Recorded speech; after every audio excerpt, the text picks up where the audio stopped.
Hello, bienvenue sur mon podcast Reprendre le contrôle. Je suis Sophie, Life and Mindset Coach certifiée. Vous êtes au bon endroit si vous voulez un coup de boost dans votre quotidien, si vous voulez réfléchir à certains aspects de votre vie ou si vous voulez tout simplement passer un moment agréable. Ici, on parle justement de développement personnel, de santé mentale, de bien-être, de tous les sujets qui peuvent vous aider à level up, à faire votre introspection, à vous faire réaliser que vous n'êtes pas seul dans vos combats. On va parler de tout ce qui va pouvoir vous aider à reprendre le contrôle dans votre vie. Allez, bonne écoute!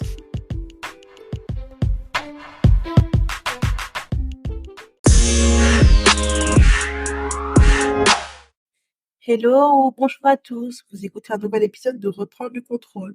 Aujourd'hui, on va parler d'objectifs. Plus précisément, de ma méthode pour se fixer les objectifs et surtout pour les atteindre. Nous sommes à la fin de l'année, ça y est. On y est. À la fin de l'année, on parle beaucoup de bilan de l'année, de nouvelles résolutions, d'objectifs. Donc, je pense que c'est le meilleur moment pour vous donner ma méthode. Déjà, je vous préviens. Moi, je ne crois pas au New Year, New Me, aux bonnes résolutions. J'y croyais avant que je comprenne beaucoup de choses sur le fonctionnement du cerveau. Et je peux vous dire une chose. Votre cerveau a déjà dit non à tout cela. New Year, New Me, 2024, c'est mon année. Non mais arrêtons, soyons sérieux un peu. C'est pas aussi facile que ça. Écoutez-moi bien. La motivation, elle ne suffit pas. Vous aurez beau vouloir, mais ça ne sera pas suffisant. Avec que de la motivation, je vous donne 2 à 3 semaines. Laissez-moi. Clairement. Avant, je rentrais dans la nouvelle année avec plein de rêves. Et à la fin de l'année, je me rendais compte que j'en avais réalisé aucun. Mais vraiment aucun. C'était des rêves, je me notais, oui, je veux ça, je veux ça, je veux accomplir ça. Et en fait, il n'y avait pas de plan derrière, il n'y avait rien derrière. Et à la fin de l'année, je me disais, mais comment ça se fait? Ça n'a pas fonctionné en fait. Et je vais vous expliquer pourquoi. Pour être fier de vous, lorsque vous ferez votre bilan de l'année, il faut de la préparation, des objectifs précis, clairs et atteignables, de la rigueur, énormément de rigueur, et surtout être aligné avec votre envie. Je m'explique. Parfois, on a des objectifs qui ne sont pas réellement les nôtres. Parfois, on veut juste quelque chose pour faire comme tout le monde, pour faire plaisir à quelqu'un. Et en fait, quand c'est comme ça, c'est difficile pour nous déjà de commencer et surtout de continuer. Je vous donne un exemple. Par exemple, votre compagnon vous dit qu'il souhaiterait que vous soyez plus mince. Vous allez vouloir perdre du poids. Mais en réalité, vous vous trouvez bien comme ça, vous voulez tout simplement pas, en fait, faire de régime. Donc, vous allez vous contraindre à faire les choses alors que vous n'avez pas envie de les faire. Et là, en fait, c'est voué à l'échec. Vous allez commencer, vous allez arrêter, vous allez arrêter. Et ça, c'est un exemple parmi tant d'autres, en fait. Quand la volonté n'est pas là, lorsque l'envie n'est pas là, ça ne sert absolument à rien. Donc, assurez-vous d'en avoir vraiment envie. Vos objectifs doivent être les vôtres. Ce sont vos rêves que vous cherchez à réaliser. Et qu'on soit en fait en décembre, en mars ou en juillet, il n'y a pas de moment privilégié en fait pour commencer. Il faut juste commencer. En fait, c'est une tendance. Euh, on passe à une nouvelle année, on veut tout changer, on pense qu'on renaît, je ne sais pas en fait ce que les gens pensent, mais en fait ce n'est pas vrai. Qu'on soit en mars, en décembre, peu importe, il faut juste commencer. Je vous donne la méthode qui va clairement aider à réaliser énormément de choses en 2023 et que j'appliquerai aussi en 2024 si Dieu me prête vie et santé. Moi, j'étais une personne avant, j'ai toujours eu beaucoup d'ambition, mais je n'avais pas de plan, c'est-à-dire que j'étais brouillon. Et dans ma tête, on va dire, c'était n'importe quoi, je voulais tout en même temps, et je ne pensais pas à comment faire pour avoir ces choses, je voulais juste ces choses. Sauf que ça ne se passe pas comme ça. Alors, si vous souhaitez prendre quelque chose pour écrire, c'est le moment. Alors, première étape, en fait, il faut prendre un moment pour faire le bilan des 12 derniers mois. Pose-toi cette question. Qu'as-tu réalisé de bien? Qu'as-tu fait de bien? On a tendance à ne pas se rendre compte des choses incroyables que l'on a accomplies. On veut toujours plus et on oublie vite ce qu'on a fait. Et ça, c'est pas normal. Il faut prendre le temps de réaliser ce qu'on a fait, en fait. Parce que c'est bien beau de vouloir des choses, mais c'est important de réaliser ce qu'on a déjà fait. Parce qu'en fin de compte, mais on évolue tellement, on évolue énormément. Et souvent, on n'est pas content parce qu'on ne prend pas le temps, justement, de réaliser, d'imprégner ça dans notre cerveau. Donc, première étape, c'est ça, c'est faire le bilan des 12 derniers mois et de se poser la question, qu'est-ce que je réalise de bien? Une fois qu'on a pris conscience de ce qu'on a réalisé de bien, il faut se célébrer. Il faut être fier de ce qu'on a fait. C'est important. On se donne plein d'objectifs, on en réalise et en fait, on fait comme si de rien n'était. Non, en fait, il faut se célébrer. OK, en 2023, j'avais prévu de faire ça, je l'ai fait. Donc, je célèbre cela. Pour te célébrer, prends le temps pour toi.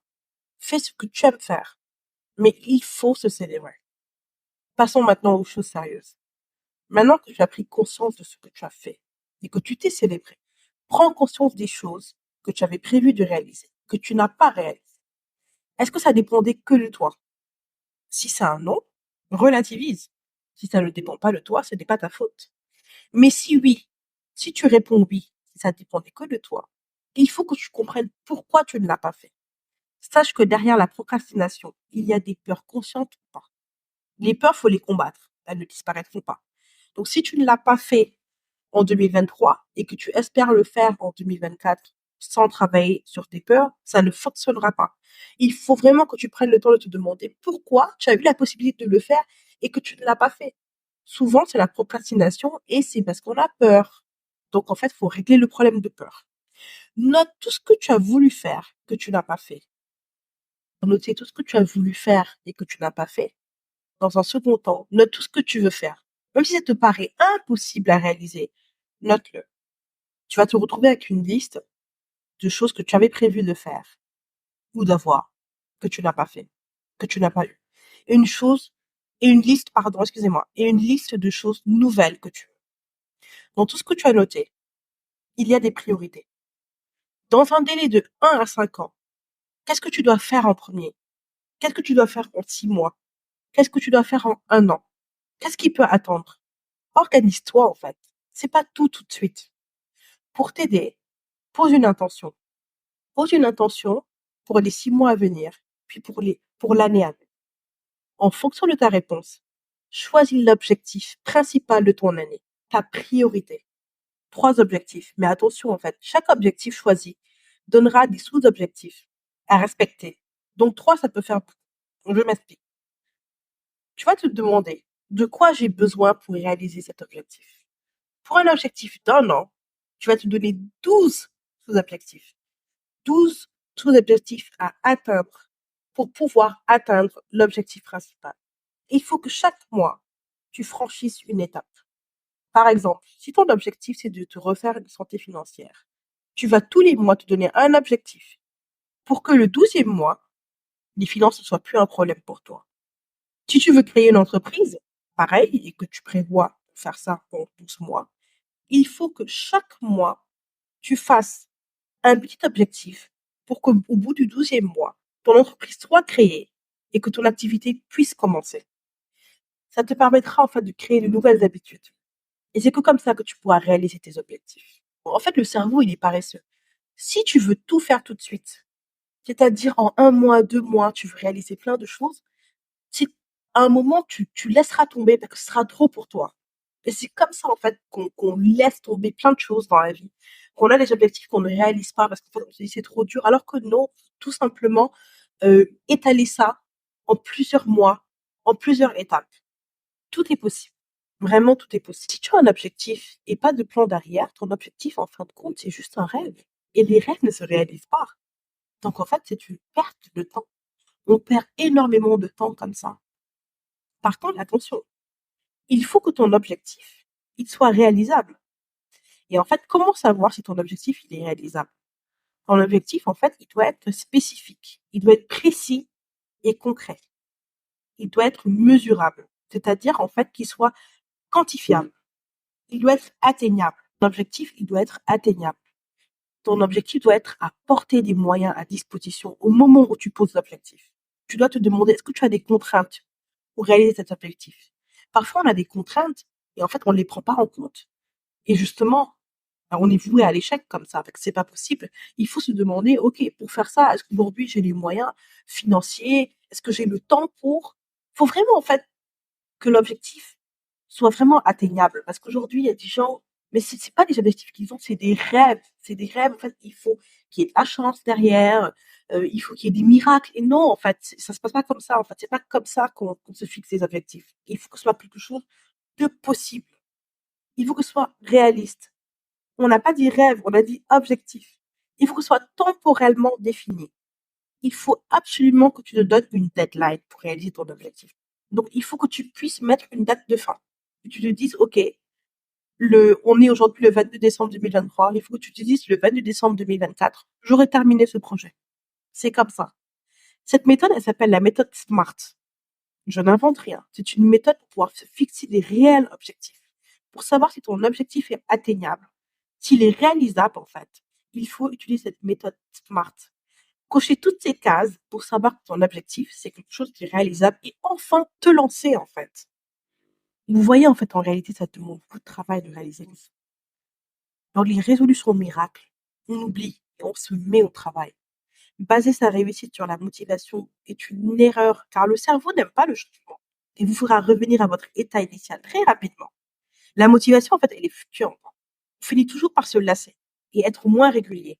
Donc, il ne faut pas baser, en fait, vos projets sur votre motivation. Ma méthode pour accomplir mes objectifs, c'est un mix de 2 méthodes que j'ai apprises en formation, dont le SMART, dont je vous ai parlé plus tôt. Pour qu'un objectif soit réalisable, il doit être SMART, spécifique, mesurable, acceptable, réaliste, temporellement défini. Et aussi, une autre méthode, une méthode d'organisation, qui force à la rigueur et à la discipline tous les jours. Tout ce dont on a besoin pour accomplir ses objectifs est dans cette méthode. Avec le mix de ces 2 méthodes, plus d'excuses.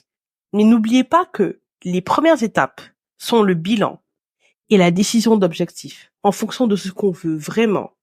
Et ça prend du temps, beaucoup plus qu'on le pense, d'être au clair avec soi-même. Cette méthode, elle m'a énormément aidé à atteindre les objectifs que je voulais atteindre depuis des années, sans y parvenir. Et elle m'a beaucoup aidé aussi à être disciplinée. Parce qu'en fait, l'objectif, on le travaille tous les jours. Donc, si on veut que l'objectif soit atteint, il faut de la discipline tous les jours. Parce qu'en fait, tous les mois, il faut qu'on ait répondu à l'objectif du mois. Ça paraît simple comme ça, mais ça ne l'est pas, en fait.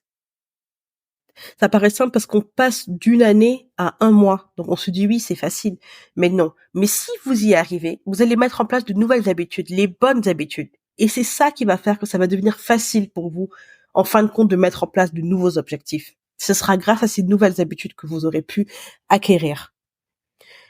Donc, comme je lui disais, vous mettez en place un grand objectif, maximum 3 grands objectifs, parce qu'après, ça devient brouillon, c'est un peu plus difficile à atteindre. 3 grands objectifs sur l'année que vous allez diviser en 12 petites étapes.